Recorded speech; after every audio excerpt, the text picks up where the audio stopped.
Good morning, New York City. Good morning, Brooklyn.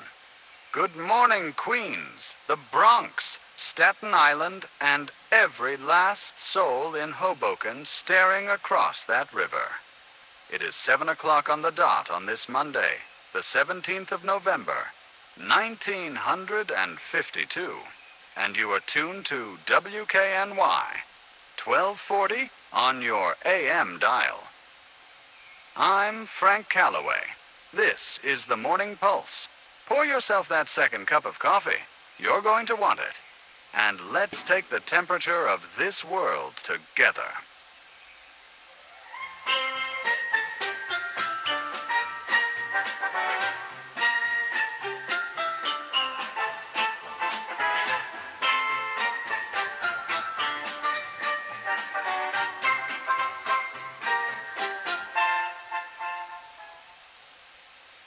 We start this morning as this country starts every morning these days with one name on everybody's lips, Dwight David Eisenhower.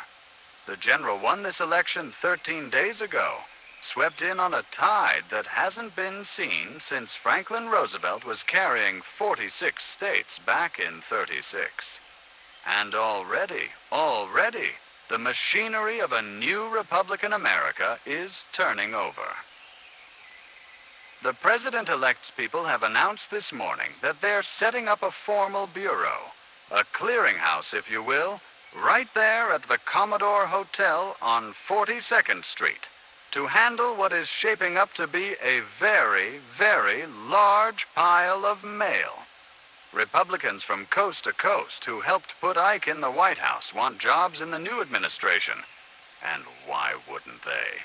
The GOP's been on the outside looking in for 20 years. Since Herbert Hoover packed up his bags in 33.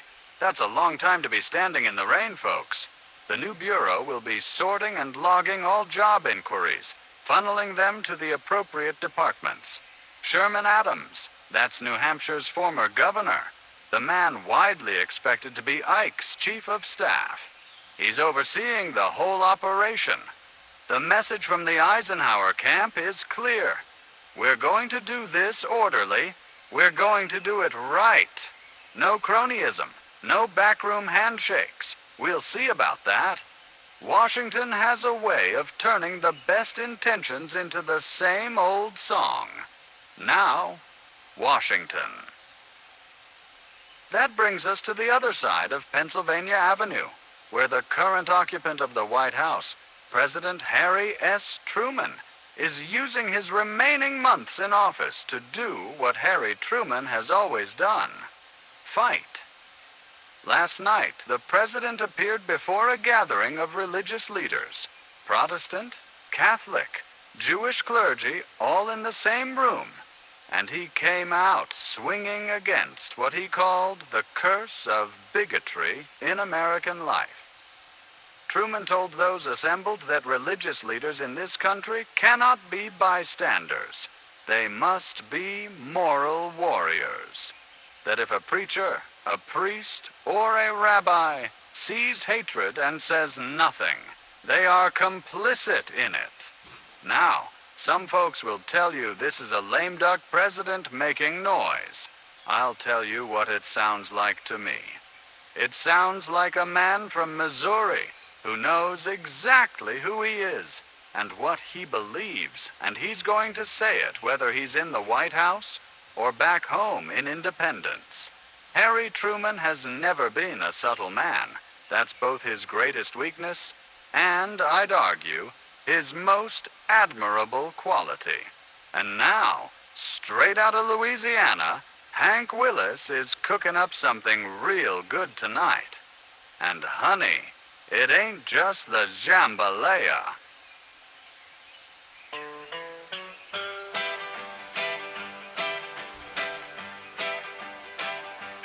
Goodbye, Joe, we gotta go. Hold the boat on down. Crawfish boiling, lanterns swaying, best in the whole town. Kick that banjo, stomp your feet. Let the good times roll down the bayou, down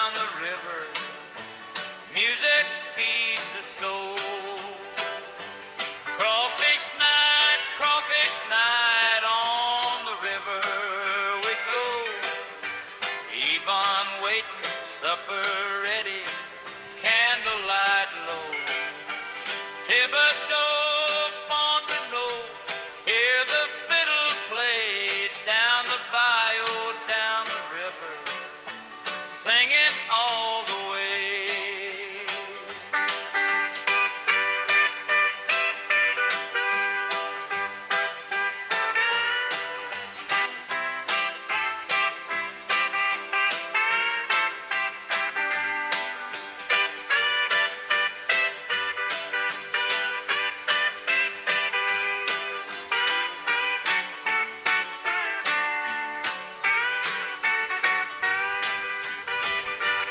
Settle down, river town, gonna make her mine. Cup of coffee, bowl of gumbo, feeling mighty fine. Strum that guitar, kiss her sweet, beneath the willow tree. Down the bayou, down the river, that's the life for me.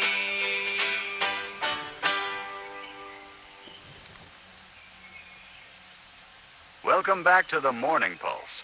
Now, the big story that Washington has been dancing around for 2 weeks, and which they can no longer quite keep in the box. Last week, the 16th of November, yesterday, Gordon Dean, the chairman of the Atomic Energy Commission, broke what had been a studied silence and confirmed to the press what many in this city, in this country, had begun to suspect. The United States, on the 1st of November, conducted a thermonuclear test at Eniwetok Atoll out in the Pacific. That's the Marshall Islands, folks. Way out in the middle of the ocean, which is exactly where you want to be when the thing you're setting off is the most powerful weapon ever detonated by the human race. I am going to tell you what Gordon Dean told us, and I want you to hear it plainly. The device worked. It worked at a scale that makes the bombs dropped on Hiroshima and Nagasaki. Bombs that ended the Second World War. Look, by comparison, like firecrackers. Dean summarized the test results for President-elect Eisenhower, reportedly with the words, "The island of Elugalab is missing." The island missing, vaporized, gone. The blast left a crater 1.25 miles wide and 160 feet deep in the ocean floor, where a coral island used to be. This is what we are living in now, ladies and gentlemen. This is the world of 1952. We have built something that can erase geography. The commission was careful with its language yesterday. Calm, measured, matter of fact, as if announcing a new highway project. And perhaps that's right. Perhaps that's what you do. But I want you, sitting there with your coffee, to understand what's been sitting out there in the Pacific since November the 1st. The arms race is no longer about who has more guns. It is about something else entirely. The General, Eisenhower, takes office in January. He will inherit this. Whatever that means for the course of this Cold War, we will be watching it together. Well, Tex Bitter's got 1 hour till showdown, folks. And somehow he found time to record the most nerve-wracking 3 minutes in radio history.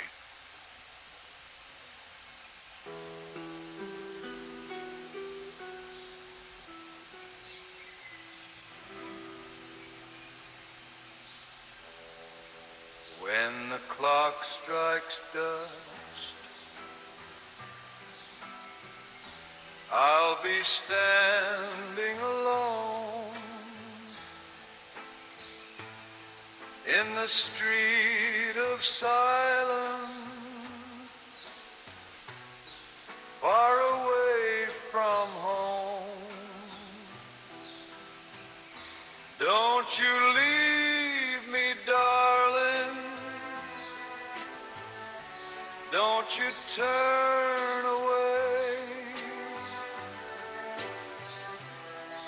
when the clock strikes dusk. At the end of the day, I can hear the horses, hear the dry wind blow, see the tumbleweed rolling,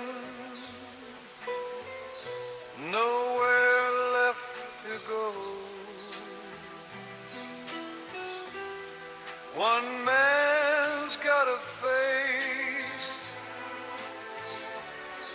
what another man ran. When the clock strikes dusk, that's the law of this land.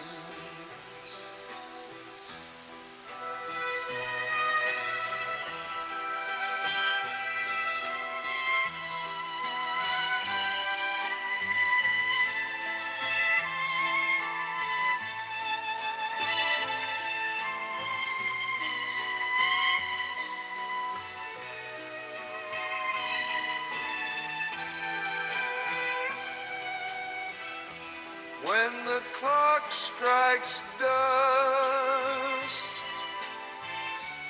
when the clock strikes dust,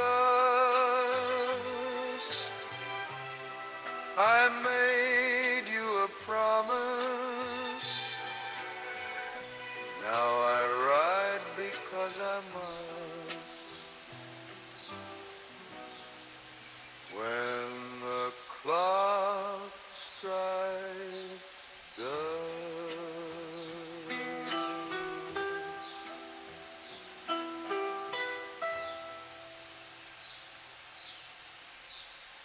Now, General Eisenhower isn't just setting up job offices.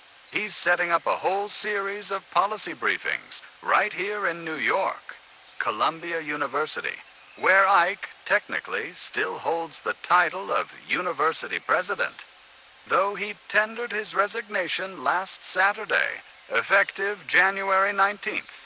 That's where the general has been holding court with advisors and incoming cabinet figures. The sessions are described as substantive. Korea is on the table. The budget is on the table. The whole question of how a man who ran on ending the Korean War is actually going to do that, very much on the table. The general made a promise. I will go to Korea. He hasn't said what he'll do when he gets there. But he's going. Word is he may make that trip before the inauguration in December. Watch this space.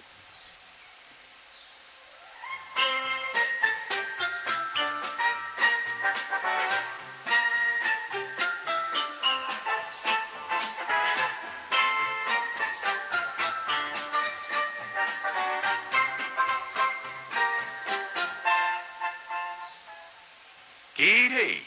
Across the Pacific now, and to Korea, where the fighting that Harry Truman once called a police action continues to grind on into its third year. Marine Corps flyers struck hard at a communist power installation over the weekend. Reports describe a significant strike on red-held facilities, hitting the kind of infrastructure that keeps the North Korean military machine running. This is part of a sustained air campaign that has been targeting the enemy's electrical grid ever since that massive coordinated raid back in June when we hit the Suiho hydroelectric complex on the Yalu River. At that time, the fourth largest dam in the world. The Reds have been rebuilding. We've been hitting them. That, in miniature, is the story of this war. The truce talks at Panmunjom remain what they have been for months. A room full of men staring at each other. The principal stumbling block, and it is a genuine moral and political question, is the fate of prisoners of war. The communist side wants all POWs returned, full stop. Our side says some of these men don't want to go back. Some of the captured North Koreans and Chinese soldiers have made clear they have no desire to return to communist rule. We say, you don't forcibly repatriate a man to a system he's trying to escape. The talks are stuck on this. They have been stuck on this for a very long time. And here's a little something for all you dreamers saying goodbye to someone special. This one's straight from across the Atlantic, folks. Lera Vynn.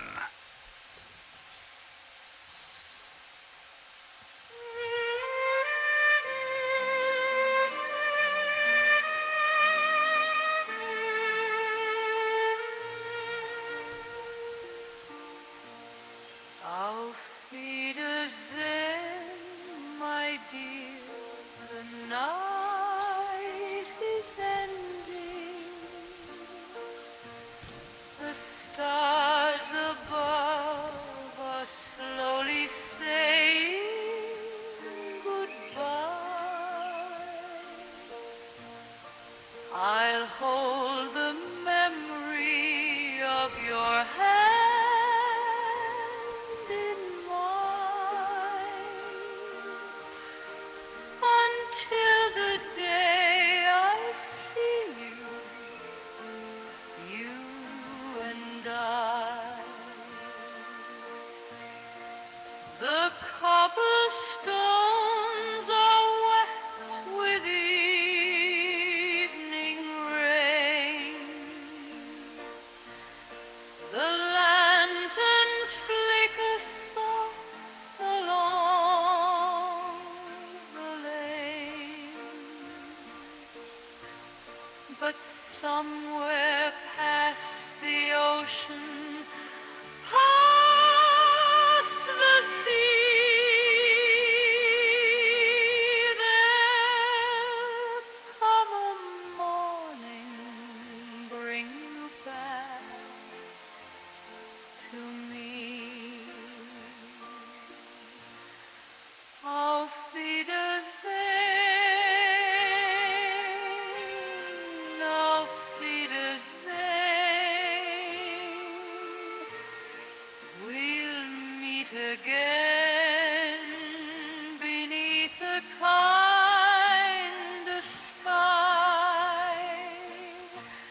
Until that day, keep my love close, my dear. Auf Wiedersehen. It's not forever, just goodbye.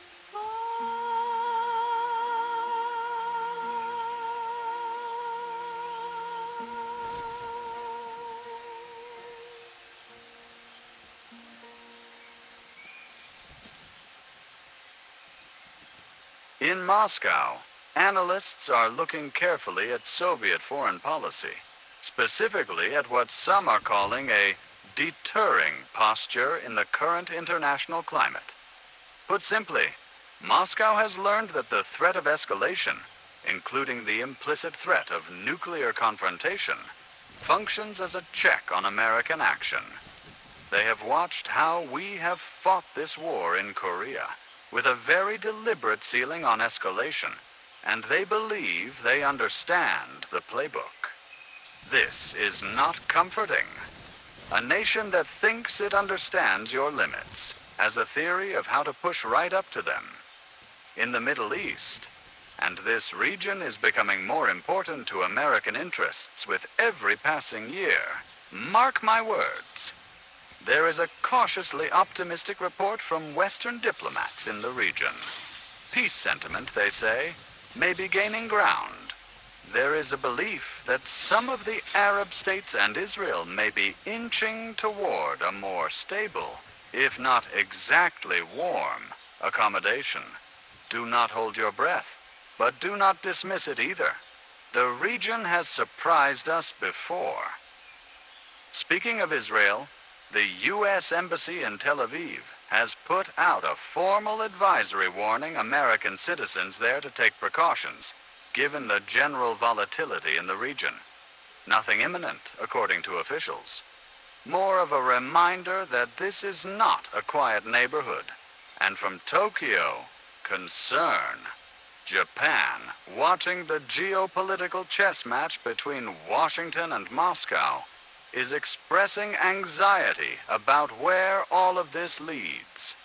The Japanese remember, more than anyone, what happens when the great powers stop talking and start acting. They have reason to be nervous. We all do. And now, Ruth Black is counting the hours, the minutes, and honey, every single second feels like trouble.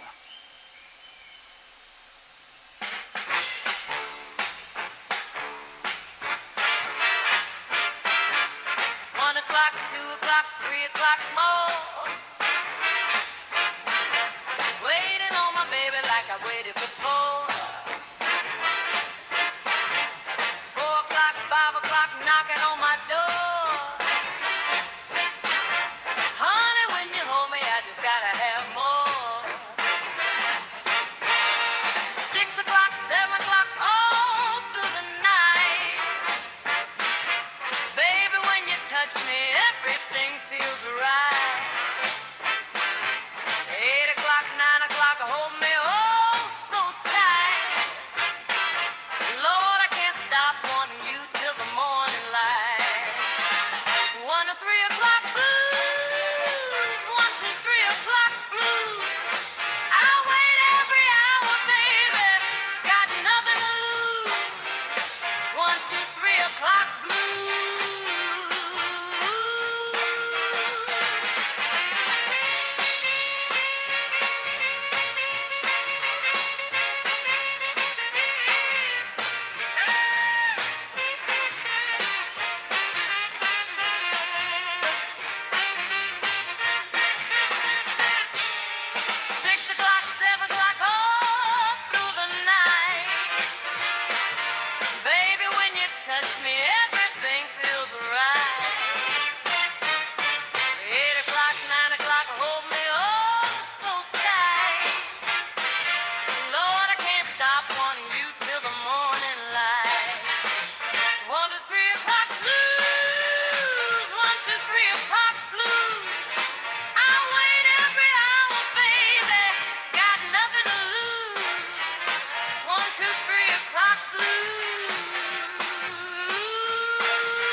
Closer to home now.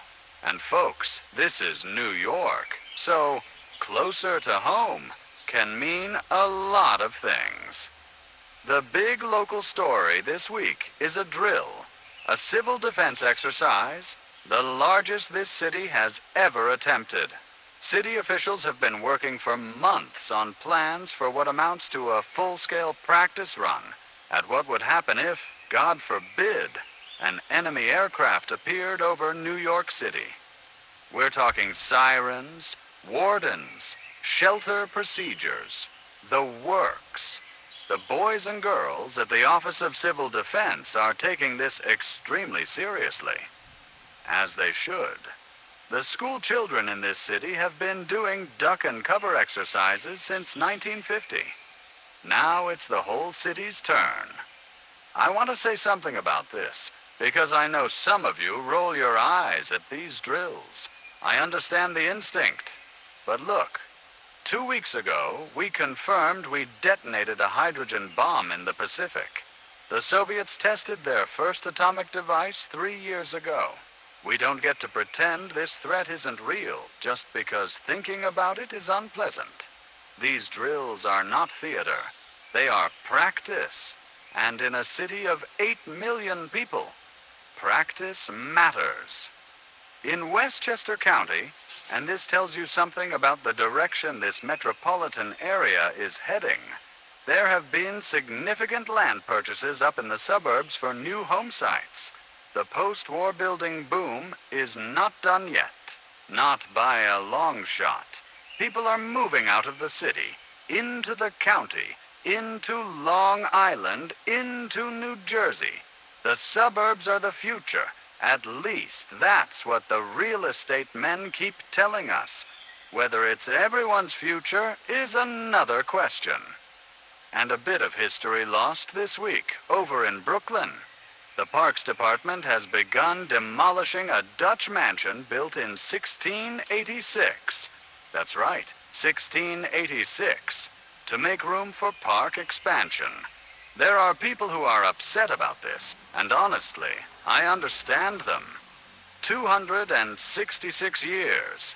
Think about that. That building stood through the American Revolution, through the Civil War, through 2 world wars. And now it comes down. Progress is a complicated thing. Newark Airport, just across the river, is humming. 76 flights clocked in 17 hours yesterday, and operations are expanding. The Metropolitan Air Travel Network is becoming something this region has never seen before. Mark this. The airplane is going to change the fabric of daily life in a way that most of us haven't fully reckoned with yet. Well, Joe Staffington reminds every traveling man out there, no matter how far you roam, somebody's waiting.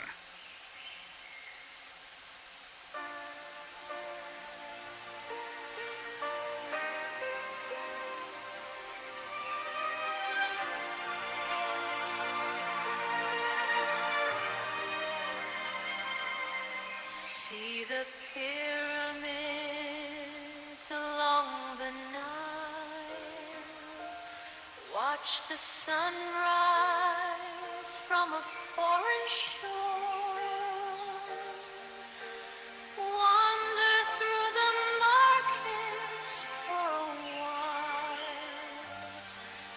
But remember who you're wandering for. Sail the ocean, chase the southern stars, dance with strangers underneath the moon. Let the world show you how beautiful it all. Just come back to me, come back to me soon. Wherever the wind takes you, wherever the wind takes you, through the mountains, through the sea so blue, darling, I belong to you.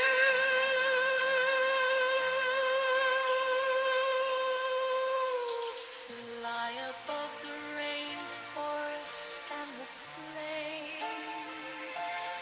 Watch the snow fall over London town. But when you're tired of wandering again, come back home and let me lay you down. Come back home and let me lay you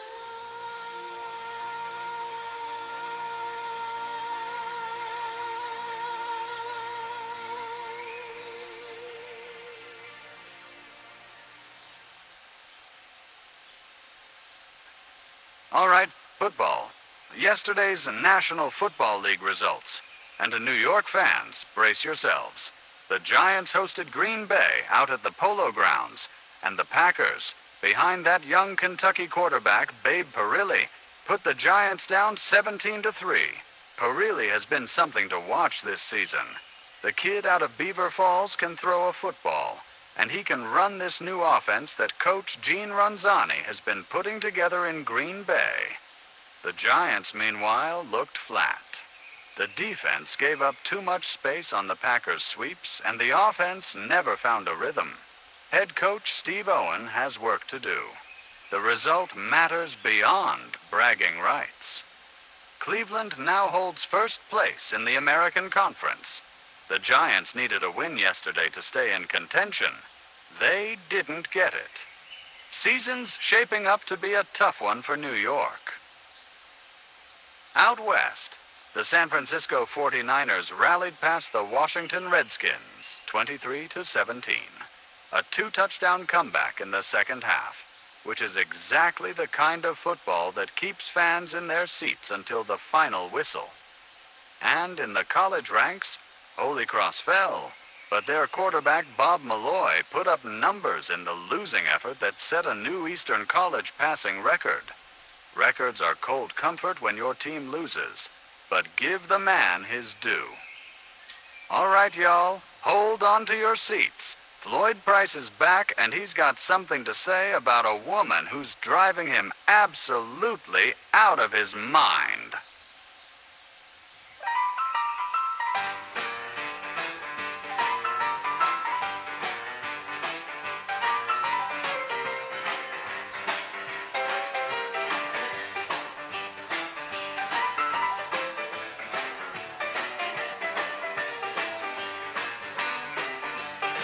Lord have mercy, Miss Mercy, why you do me this way?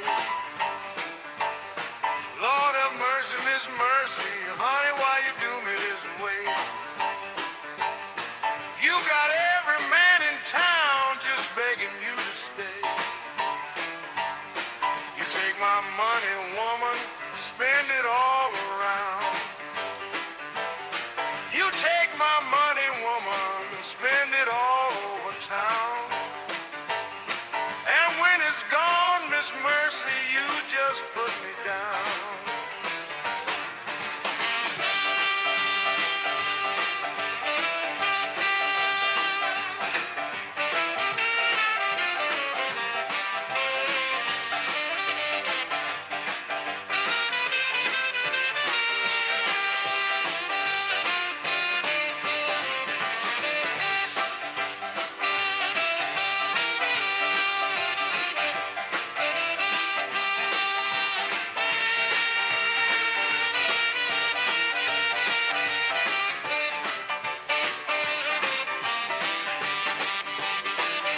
Well, I love you, baby, love you till I cry.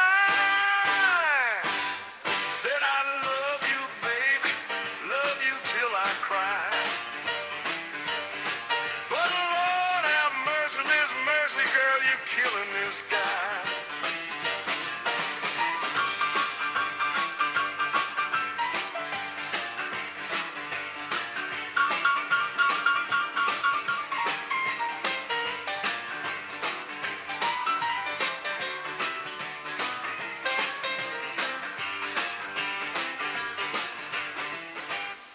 Now, something worth your attention if you have a television set or know somebody who does. This week, NBC Opera Theater is presenting a live broadcast of a new American opera, Trouble in Tahiti, composed and conducted by Leonard Bernstein. Now, for those of you who know Bernstein only from his work on Broadway, On the Town, which ran a few years back, this is something different. This is a full, sung-through opera, 40 minutes long, about a married couple in an American suburb and the gap that's opened up between them. Bernstein premiered it this past June at Brandeis University. The reviews were mixed. The man himself admitted the premiere was a bit rough around the edges. He revised it, conducted it again at Tanglewood, and now Here it comes to your living room.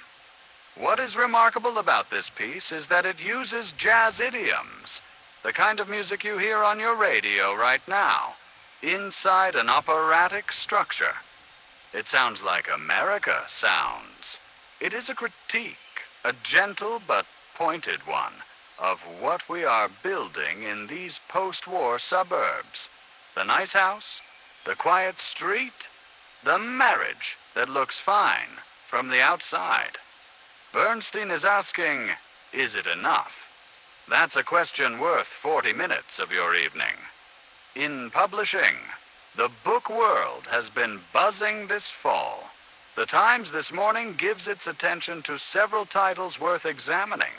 The literary season tends to sharpen in November as the year winds down, and readers are looking for something to carry them through the winter months. We will have more on what's worth your shelf space later this week. And for the ladies getting ready for the holiday season, the fashion pages are showing 3 distinct silhouettes this year. Designers are giving women options, full skirts, tailored lines, and a softer mid-length that splits the difference. The message seems to be, choose who you want to be this December. I appreciate that in a fashion column. Ladies, if Mario Lanza can't melt your heart, maybe Mario Stanza will.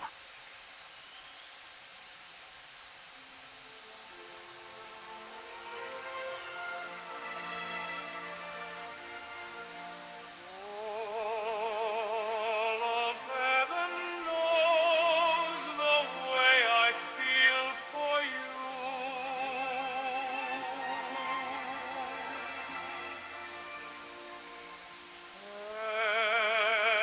Every star above has seen this love ring true.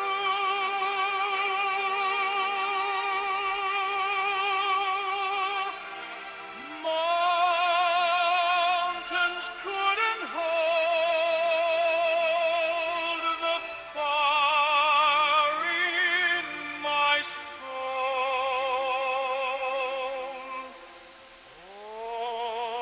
All of heaven knows you make this broken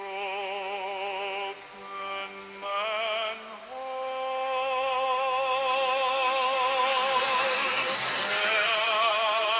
I would cross the sea, I'd climb the highest hill,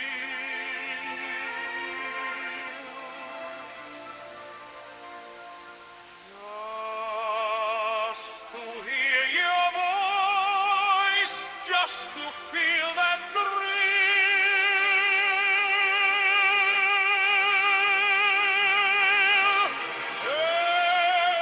Angels couldn't sing what my poor heart can say. All of heaven knows I love you more each day. All of heaven knows. All of heaven knows. Since the moment, darling, that you made me yours, all of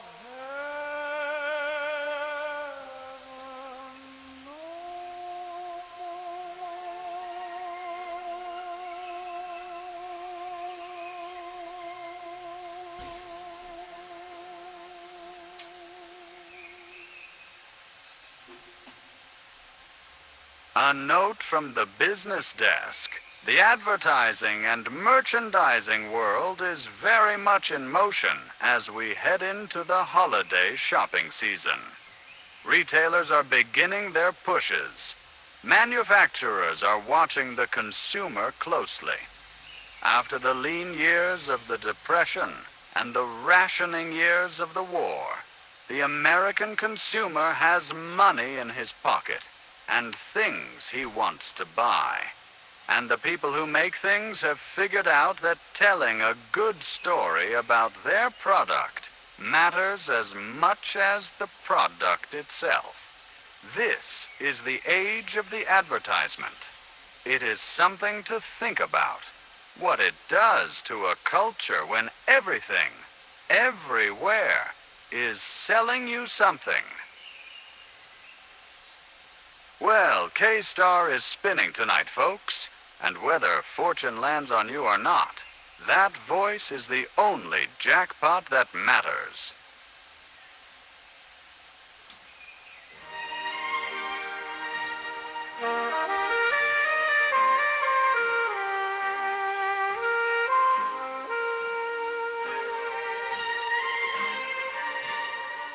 Turn of the car, turn of the car.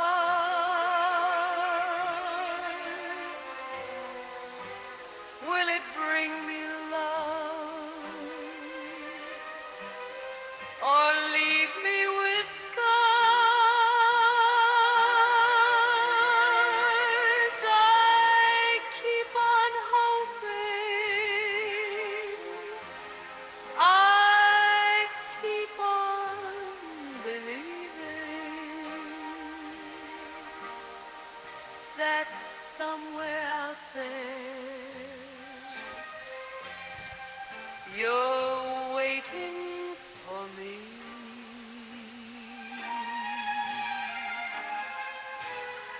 The cards they keep turning, the nights they grow long. I reach for your shadow, but you're already gone. Oh, fortune, be gentle. Oh, fortune, be kind, and bring back the lover I can't leave behind.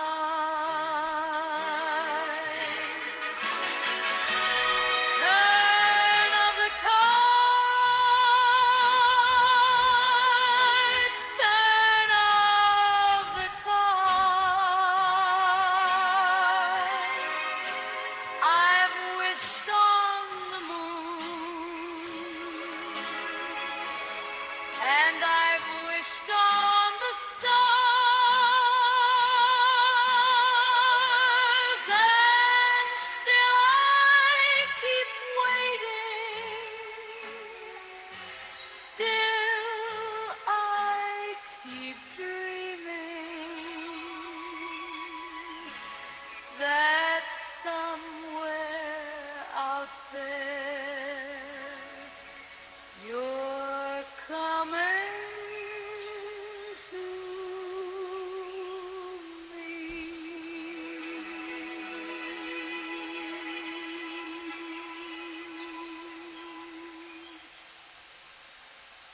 We close the news block with a couple of stories that I find genuinely fascinating, and I think you will too. First, from the Soviet Union. Moscow is crowing this morning about what they are calling a world record whale catch by their harpooner fleet in the Antarctic. The Soviets have been building up their whaling industry since the war, and they want the world to know they are the best at it. The factory ship Slava and her catcher fleet have been down in the Southern Ocean, and the catch figures they are reporting are, by any measure, extraordinary. I will say this: the Soviets are very good at doing things at industrial scale, whether it is steel or wheat, or, apparently, whales. The 5-year plan demands numbers, and they produce numbers. One wonders whether the ocean will keep up with the plan. And the other story, and this one I find almost unbearably dramatic, concerns a pair of men who came closer to the top of the world than anyone in history, and were turned back. Reports coming out of Europe this week confirm the details of the autumn Swiss expedition to Mount Everest. Now, most of you know the Swiss tried for the summit twice this year. The spring attempt back in May saw Swiss climber Raymond Lambert and Sherpa Tenzing Norgay reach an altitude of approximately 28,000 feet. 28,199 to be precise, before being forced to turn back. That is less than a quarter of a mile below the summit. A quarter of a mile. The autumn attempt came back and tried again. This time, Lambert and Tenzing, and others, made it to the South Col, but November winds drove them off. The jet stream in November does not negotiate. They came home without the summit. The British have the permit for next year's spring attempt, and Tenzing Norgay, who has now come as close as any living man to the top of the world, is expected to be part of that expedition. Nobody on the face of this earth knows what it feels like to be 250 meters from the roof of the world, knowing you have to turn around. Nobody except Raymond Lambert and Tenzing Norgay. I find it extraordinary that human beings attempt such things at all. I find it more extraordinary that they fail and try again. And now, Patty Pages has a very important question for the pet shop owner. And frankly, folks, we'd all like to know the answer.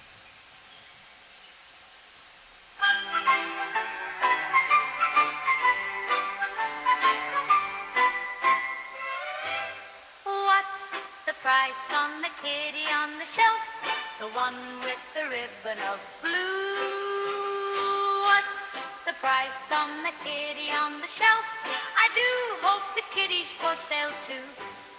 I must take a trip to the city and leave my poor sweetheart alone. If he has a little soft pity, he'll never feel lonely at home.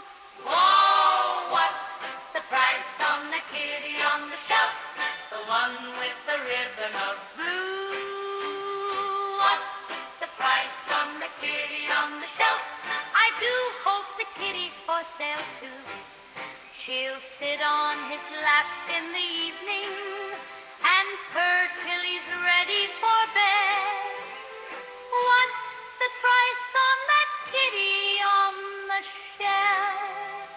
Oh, please tell me, mister, she said.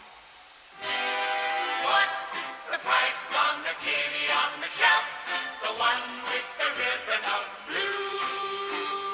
What's the price on the kitty on the shelf? I do hope the kitty's for sale too. You know, I do this every morning. I come in here before the sun is up. I go through the wires. I read the cables, I sit with a cup of coffee, and I try to figure out what this world is doing. And some mornings, it all coheres. You can see the shape of things. You can see where it's going. This morning, November the 17th, 1952, I will be honest with you. I see a country in transition, and I don't quite know where it lands.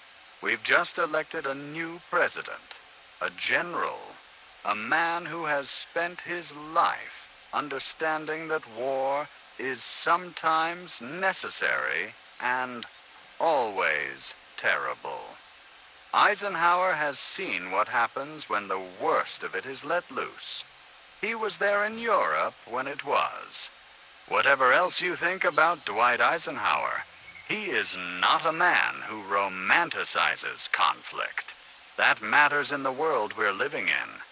Because what Gordon Dean told us yesterday, what that test in the Pacific represents, that is not an abstraction. That is a crater a mile wide where an island used to be. And the people who want to use that kind of weapon, if they decide to, will not be aiming at a coral atoll in the Marshall Islands. They will be aiming at cities, at places like this one. And yet, here we are. The Giants played football yesterday and lost, which is a small grief, but a real one. Bernstein is putting an opera on your television set, which is something new in the world and something worth seeing. The Swiss tried to climb the highest mountain on Earth and almost made it, and will try again. The Newark airport ran 76 flights in 17 hours. A Dutch mansion that stood since 1686 came down in Brooklyn to make room for something new. These things are all true at the same time. The fear and the football game, the hydrogen bomb and the opera. That's what it is to be alive in 1952. It is not simple. It was never going to be simple. What I want to say to you this Monday morning is this: stay awake, pay attention, not because there's nothing to be afraid of. There is, but because the people who built this country and the people who are building it right now deserve to be witnessed. The things worth saving deserve to be noticed before they're gone. The old Dutch mansion in Brooklyn, the man who got to within 250 meters of the top of the world, and the things worth stopping, or at least worth looking at clearly, they deserve to be named, not shouted about. Named, looked at. That's what we do here. Every morning, 7 days a week. I'm Frank Calloway. You've been listening to the Morning Pulse on WKNY, 1240 on your AM dial. We'll be back tomorrow morning, 7 o'clock sharp. Until then, take care of yourselves out there. New York City, you're something else.